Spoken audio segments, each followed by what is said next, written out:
Prime Minister David Cameron has dismissed concerns raised by the head of the US Army about the impact of cuts on the UK's armed forces. Chief of Staff General Raymond Odierno said he was very concerned about the falling proportion of the UK's national wealth being spent on the military. Mr. Cameron said the UK remained a very strong and capable partner for the US. The Ministry of Defence has said the government is committed to spending 2% of GDP on defence. Ministers are under pressure from Conservative MPs and the military to commit to meeting NATO's target of spending at least that figure on defence beyond 2016. Britain currently just meets the 2% target, but the government is committed only to continuing that until the end of this Parliament.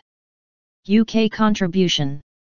General Odierno earlier said spending cuts could see British units operating within US ranks, rather than divisions working alongside each other.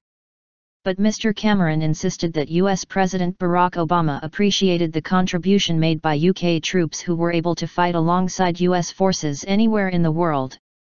Speaking at a campaign event in Colchester, the Prime Minister said the UK's defence budget was the fifth largest in the world and second only to the US in the NATO alliance.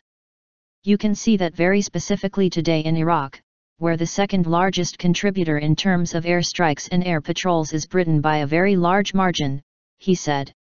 You have to add up several other countries to get to the scale of what we are doing, second after the Americans. Mr. Cameron also said the UK had an incredible program of equipment that would see new aircraft carriers and new aircraft in the coming years. He said the government had promised that the equipment budget, which is £160 billion over the next decade, will grow by 1% in each year of the next Parliament. The British Army is undergoing a 20% reduction in regular troop numbers, from 102,000 in 2010 to 82,000 in 2020. This is to be accompanied by a rise in the number of reservists, from 24,000 to 30,000.